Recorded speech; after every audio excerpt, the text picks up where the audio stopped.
18வது கேள்வி. 298 கெல்வினில் A case C கேஸின் நியம தோன்றல் வெப்ப உள்ளுறை மாற்றங்கள் முறையே A கேஸ் டெல்டா HF ஈட்டான் போடுறேன், நியமம் தந்தையை சுற்றியும். A கேஸ்ட்டு வந்து 57 கிலோ ஜூல் பர் மோல். அது மாதிரி C கேஸ்ட்டு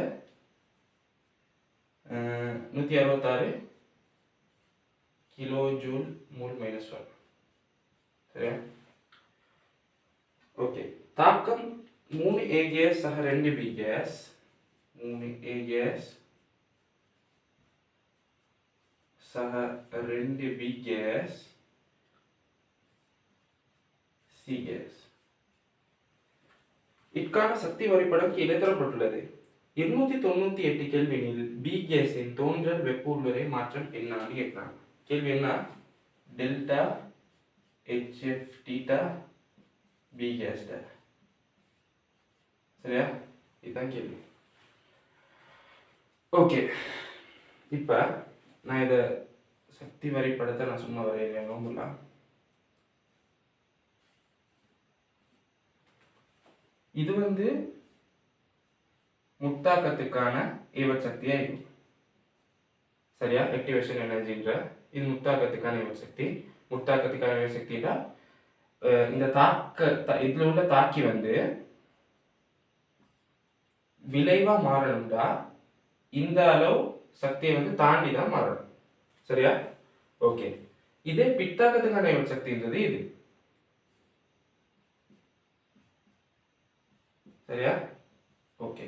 இதை A1 இது A2 வச்சிருக்கேன். இது ரெண்டுக்கும் இடையிலான வித்தியாசம் தான் என்ன வைக்கும்? டெல்டா H, அதாவது வெப்ப உள்ளுறை வைக்கும். அதுதான் எவ்வளவு தந்திக்கு? 107 கிலோ ஜூல் பர் மோலா தந்திக்கு. சரியா? ஓகே. இப்போ இன்னைக்கு இது வந்து என்னண்டா வெப்ப உள்ளுறைன்ற. சரியா? இங்கல தாக்க ஆள்கூறுன்னு வரும். சரியா? இப்ப தாக்கிட வெப்ப உள்ளுறை வந்து விளைவுட வெப்ப உள்ளுறையை விட பெருசா இருந்துச்சுட்டா அதுக்கு சொல்ற ஒரு வெப்ப தாக்கம். சரியா?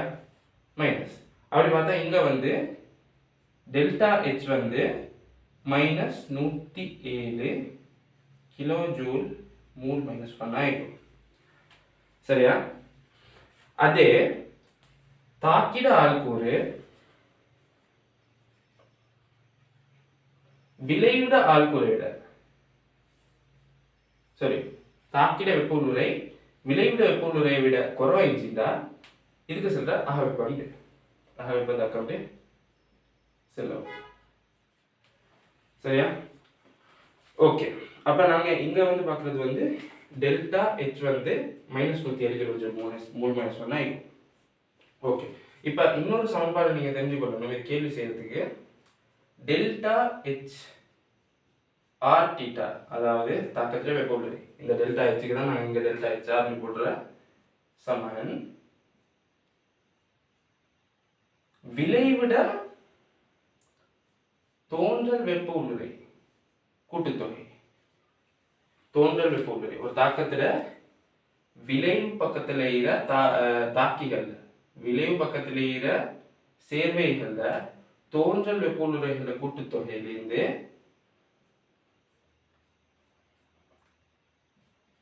தாக்கிகள் சைடுல இருக்கிற சேர்வைகள்ல தோன்றல் வெப்ப உள்ளுறையோட கூட்டுத்தொகையை தாக்கிகள சைடுல இருக்கிற தோன்றல் வெப்ப உள்ளுறையோட கூட்டுத்தொகையை வந்து கழிச்சா வர்றது டெல்டா HR தீட்டாவா இருக்கும். சரியா? இப்போ வந்து இது தாக்கத்துல வெப்ப உள்ளுறை வந்து இது -107 சமன் கட்டாயம் அளவு போடணும். எஸ்ஐக்கு வந்தா கட்டாயம் அளவு போடணும்.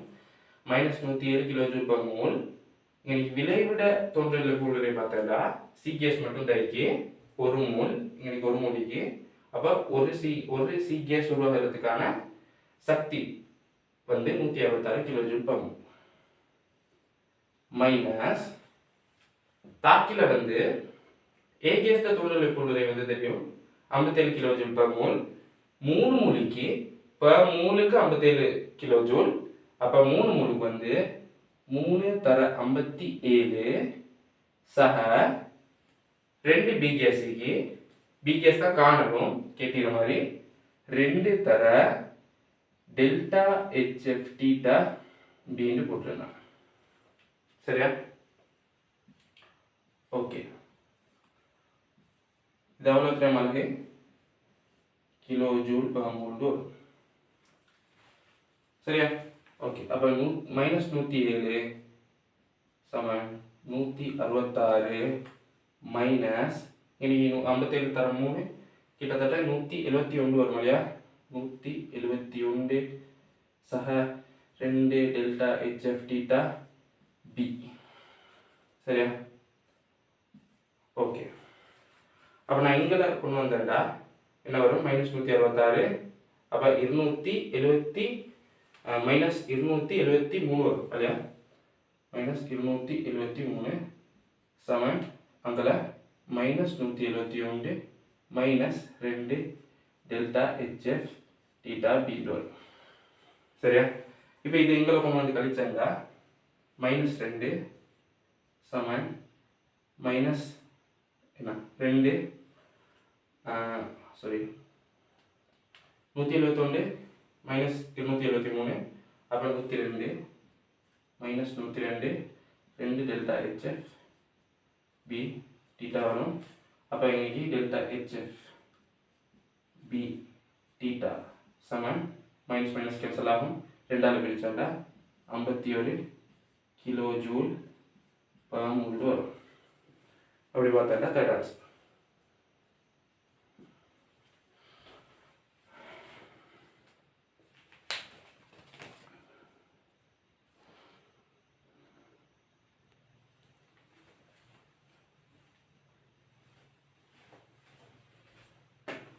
இருபத்தி ஒன்றாவது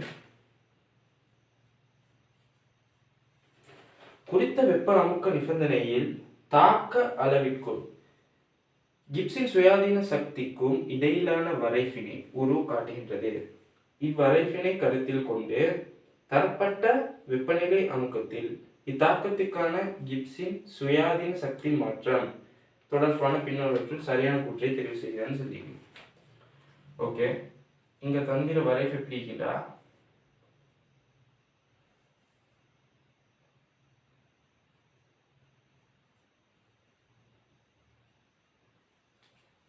விளைவு தாக்கி சரியா ஓகே அப்ப இங்க பாருங்க இதுக்கு நாம தெரிஞ்சு கொள்றதுக்கு வந்து இந்த புள்ளிக்கு வந்து நாம சொல்லுவோம் சமநிலை புள்ளி சரியா ஓகே இதுக்கு இனி வளமையா இனி மூல் பின்னம் வர சொல்லியும் இனி தசம் அஞ்சு இருக்கும் தசம் அஞ்சு இப்ப சமநிலை புள்ளி வந்து தசம் அஞ்சை விட இங்கல விளைவுக்கும் தசம் அஞ்சுக்கும் இடையில் இருந்துச்சுட்டா இதுக்கு சொல்ற விளைவு சார்பான சமநிலை புள்ளின்னு சரியா விளைவு சார்பா அதே தசம் அஞ்சுக்கும் தாக்கிக்கும் இடையில இப்படி வந்துச்சுங்க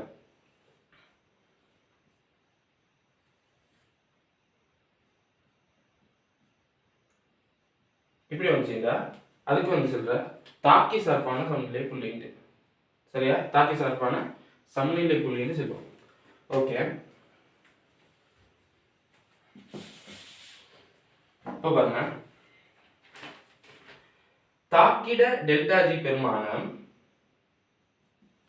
விளைவிட டெல்டா ஜி பெருமானத்தை விட பெருசாயிருக்கு சரியா இப்ப பார்ப்போம் டெல்டா ஜி சாரி இது ஜி பெருமானம் எனக்கு டெல்டா வராது டெல்டா ஜி பெருமானம் ஜி விளைவு மைனஸ் ஜி தாக்கி அப்படின்னு பார்த்தோம்னா ஜி வந்து விளைவு வந்து பெருசாக்கி தாக்கிட வந்து குறைவாக்கி தாக்கிடத்தை விட சாரி விளைவு மாறி ஒன்றும் தாக்கி விளைவு ஓகே அப்ப விளைவு மைனஸ் தாக்கின்னு தான் பார்க்குற விளைவிட வந்து பெருசாக்கி தாக்கிட சின்னதாக்கி அப்ப விலை வந்து பெருசாகிறதால இதில் வந்து விலை வந்து ப்ளஸ் ஆகிடும். தரேன், விலை வந்து பெருசாகிறதால டெல்டா ஜி வந்து ப்ளஸ் ஆகிடும். டெல்டா ஜி வந்து ப்ளஸ் ஆகிடுன்ற அர்த்தம் என்னன்னா, டெல்டா ஜி ப்ளஸ் ப்ளஸ் இந்த தாக்கம் வந்து சுயாதீனமாக நடக்காது. சரியா? டெல்டா ஜி வந்து ப்ளஸ் ஆயிடுச்சுட்டா சுயாதீனமாக நடக்காது. அதே மைனஸ் ஆயிடுச்சுட்டா சுயாதீனமாக நடக்கும். அதே பூஜ்ஜியம் ஆயிடுச்சுட்டா ப்ளஸ்னா ப்ளஸ் பெருமானம் ஆயிடுச்சுட்டா சுயாதீனமாக நடக்காது. நாங்கள் ஊக்குவிச்சணும். மைனஸ் ஆயிடுச்சுட்டா அது சுயாதீனமாக நடக்கும். பூஜ்ஜியம் ஆயிடுச்சுட்டா அது ஒரு மீளும் தாக்கமாக இருக்கும். மீளும் தாக்கம்ல சமநிலை தாக்கமாக காணப்படும். சரியா?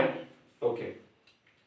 இப்போ இங்கே இதை கேள்விக்கு வந்து விலை மைனஸ் தாக்கி டெல்டா ஜி நாங்கள் பார்த்தோம் ப்ளஸில் இருக்கும். அப்படி பார்த்தோம்டா டெல்டா ஜி டிபி வந்து எப்படி இருக்கும்? பூஜ்ஜியத்தை விட பெருசாக இருக்கும்.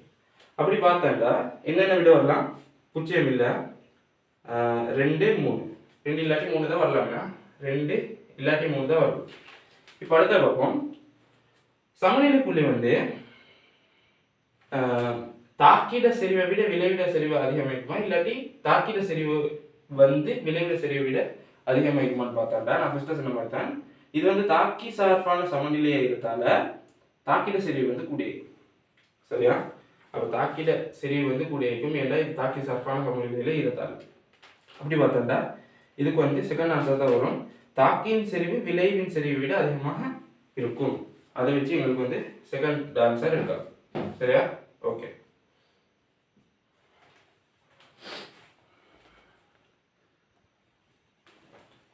அடுத்த இங்கே இன்னொரு விஷயமும் தெரிஞ்சுக்கோங்க. நெக்ஸ்டாக சொல்றேன். இதே மாதிரி இன்னொரு கிராஃப் கொண்டு வரலாம். இப்படி வந்துச்சுங்களா? இப்படி வந்துச்சுங்களா? இன்னைக்கு சமநிலை புள்ளி இல்லை. சமநிலை புள்ளி இல்லைண்டா மீளும் தாக்கம் மிக்காது. இப்படிதான் வரும். அடுத்த விளைவு வந்து தாக்கி விட பெருசாகி, அப்போ இது வந்து டெல்டா ஜி ப்ளஸ்ஸாக வரும். சரியா? இது மீளும் தாக்கம் இல்லை.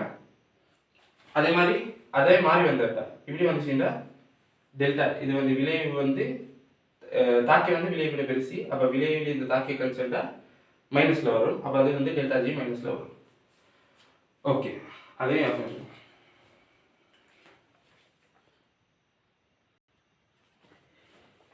47வது பாருங்க.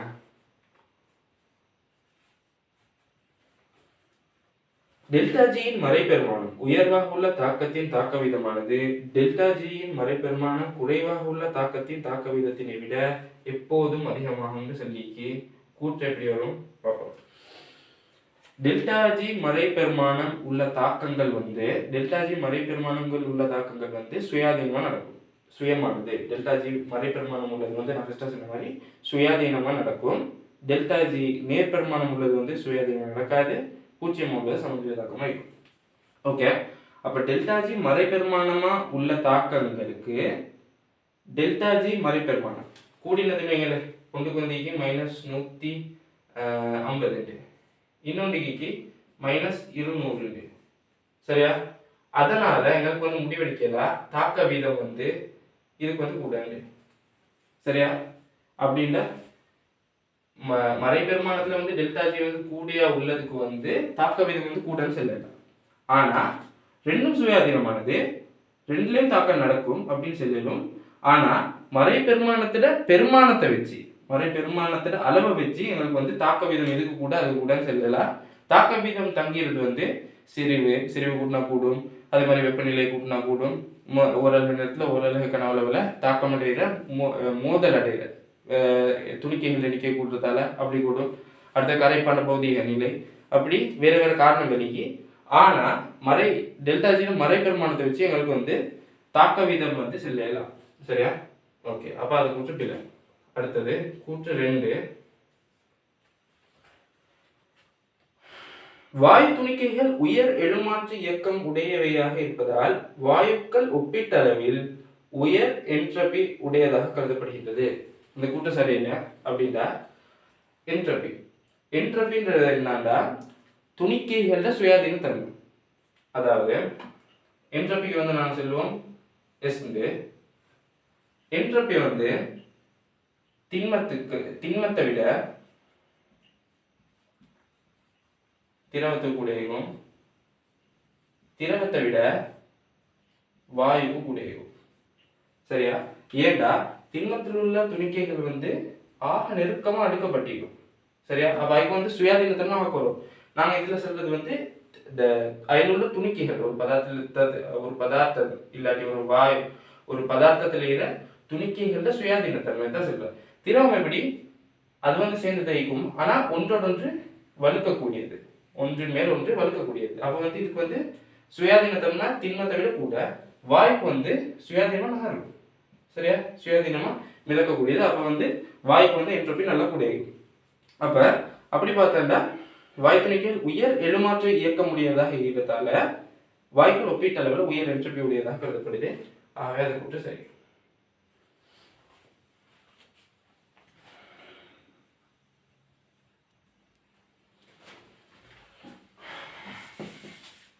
நாற்பத்தி எட்டாவது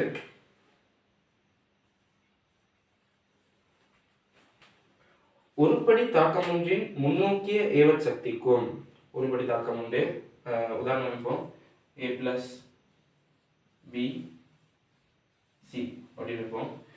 ஒருபடி தாக்கத்துல முன்னோக்கிய ஏவற் சக்திக்கும் ஏவற் சக்தின்னு நாங்கள் எதுக்கு சொல்ல, தாக்கிட வெப்ப உள்ளுறை இடத்துல இருந்து விளைவிட வெப்ப உள்ளுறை தானே, அதுக்கு போறதுக்கு இடையில ஒரு பெரிய தடையை தாண்டி தான் நாங்கள் போகணும். அந்த இடத்துக்கு தான் நான் சொல்றேன் ஏவற் சக்தி. சரியா? இதுக்கு சொல்லிக்கு EA forward போடு. அது விளைவிலிருந்து தாக்கிக்கு வரணும்டா அதுக்கும் ஒரு ஏவற் சக்தி ஒடிக்கு, அது வந்து EA ரிவர்ஸ் தந்தி தான். சரியா? ஓகே. அப்ப ஒருபடி தாக்கமொன்றி முன்னோக்கிய ஏவற் சக்திக்கும் பின்னோக்கிய ஏவற் சக்திக்கும் இடையிலான வித்தியாசம் அத்தாக்கத்தின் வெப்ப உள்ளுறை மாற்றத்தை தரும். இப்படி சொல்லி சரியான கூற்று. சரியா? இது வந்து ஏவற் சக்தி ஆகும், முத்தாக்கத்தில் ஏவற் சக்தி, இது வந்து பித்தாக்கத்தில் ஏவற் சக்தி ஆகும். இது ரெண்டுக்கும் இடையில் உள்ள வித்தியாசம் வந்து என்ன ஆகும்? டெல்டா H, அதாவது வெப்ப உள்ளுறை மாற்றத்தை தரும். இது வந்து இன்னைக்கு டெல்டா H பிளஸ் ஆகிடும். சரியா? ஓகே. அப்படி பார்த்தா கூற்று ஒன்று சரி. அடுத்தது ஊக்கியொன்று குறித்த தாக்கத்துக்கு ஏவற் சக்தி குறைந்த மாற்றுப்பாதையினை வழங்குகின்றது. அது வரைக்கும் சரி. ஊக்கி வந்து குறித்த தாக்கத்துக்கு வந்து ஏவற் சக்தி குறைந்த மாற்றுப்பாதையை வழங்கும். சரியா? இதனால் அத்தாக்கத்தின் வெப்ப உள்ளுறை மாற்றம் மாறுகின்றது. வெப்ப உள்ளுறை மாற்றம் மாறுமா? ஊக்கி வந்து வெப்ப உள்ளுறை மாற்றத்தை மாற்றாது. அப்படின்னா இந்த தாக்கத்துல டெல்டா H பிளஸ் பெருமானம் வந்து அதே அளவுல தான் இருக்கும், அது மாறாது. ஆனா ஊக்கி வந்து என்னத்தை செய்யும்டா, ஊக்கியை பொறுத்து இது இப்படி மாறலாம், இல்லாட்டி இது இப்படி மாறலாம், இப்படி மாறலாம். சரியா? அதாவது forward முன்னோக்கிய ஏவற் சக்திய பெருமானத்தை பின்னோக்கிய ஏவற் சக்திய பெருமானத்தையும் குறைச்ச போகுது. சரியா? இது குறைச்சும், ஆனா எப்பயுமே இதை தாண்டி குறையாது. இது வரைக்கும் வரலாம், இது வரைக்கும் வரலாம். சரியா? டெல்டா H வந்து மாறாது. அதை ஐடியா எடுத்துக்கோங்க. ஏவற் சக்தி குறைந்த மாற்றுப்பாதையினூடாக ஊக்கி கொண்டு செல்லும், தாக்க வெப்ப உள்ளுறை வந்து மாற்றாது. சரியா? அப்ப அந்த குற்றுப்பில ஏன்னா தாக்கத்தின் வெப்ப உள்ளுறை மாற்றம் வந்து மாறாது. அப்ப இதுக்கு வந்த ஆன்சர் தேர்ட் ஆன்சர்.